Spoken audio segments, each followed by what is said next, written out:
Tonight, the state of Rhode Island has had 2,251 new cases of the coronavirus since Friday. Good evening. I'm Mike Montecalvo. And I'm Shannon Heggie. Rhode Island surpassed 1,000 daily cases twice over the past week. This equals out to a daily positivity rate of 7.8%.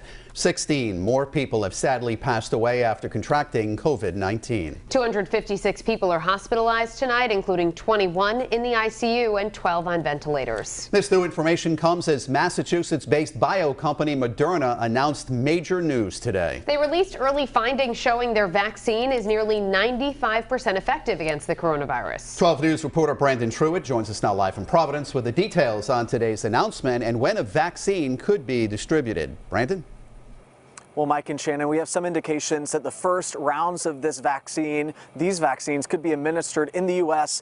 within really just a couple of few weeks from now. But again, there are several steps to go before we get there. Nonetheless, doctors today really coming together across the board saying that this is very good news.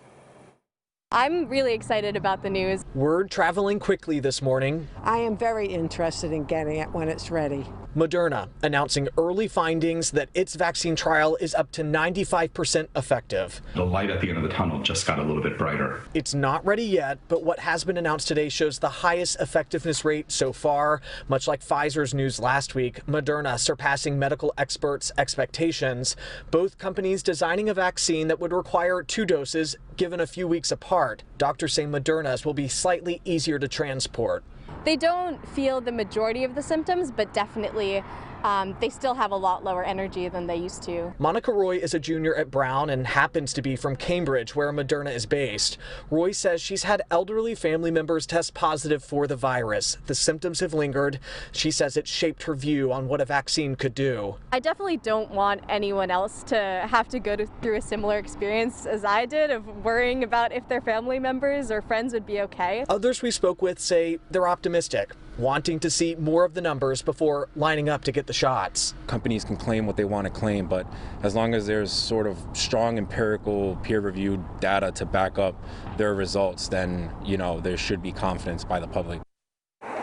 So Moderna's timeline follows that closely of Pfizer's. FDA approval is next. That could happen really in just a couple of weeks. From there, you could see the first doses handed out to frontline workers before the end of the year. Live in Providence, Brandon Truitt, 12 News. A new hope in the battle against COVID-19. I'm Shannon Heggie. I'm Mike Montecalvo. Coming on the heels of Pfizer's vaccine announcement last week, today Moderna announced that early data on its experimental shot shows it's nearly 95% effective. 12 News reporter Brandon Truitt has been tracking the race for a vaccine and joins us with an update. Brandon? Well, Mike and Shannon, doctors across the board say that this is very good news. A second vaccine now proven to be highly effective and on track to be approved by year's end. The light at the end of the tunnel just got a little bit brighter. Brown University's Dr. Ashish Jha making the rounds on network morning shows, admitting the worst of the virus is in the weeks ahead. What the Pfizer vaccine, what the Moderna vaccine do is give us hope that in a few months, this will really start turning around. On Monday, Cambridge-based Moderna surpassing medical experts' expectations. Early findings showing a nearly 95% effectiveness rate from its COVID-19 vaccine trials. Just last week, Pfizer announced a 90% effectiveness rate in theirs, both on track for FDA approval in a matter of weeks. I'm really excited about the news. Moderna says their vaccine is like Pfizer's in that it will require 2 doses a few weeks apart. However, Moderna says theirs can be passed out more easily. They plan to have 20 million doses earmarked for the U.S. by the end of the year. I will have that arm ready whenever it's ready. I want to see more data. The question for health officials, will the public trust it? I feel confident in the steps that our government takes to make sure things are safe. Companies can claim what they want to claim, but as long as there's sort of strong empirical peer-reviewed data to back up their results, then, there should be confidence by the public. And doctors say that they want to see more data as well. Moderna, by the way, is really on track with Pfizer's timeline here, with the first doses expected for frontline workers potentially before the end of the year, with widespread distribution more than likely happening in late spring. Live in Providence, Brandon Truitt, 12 News.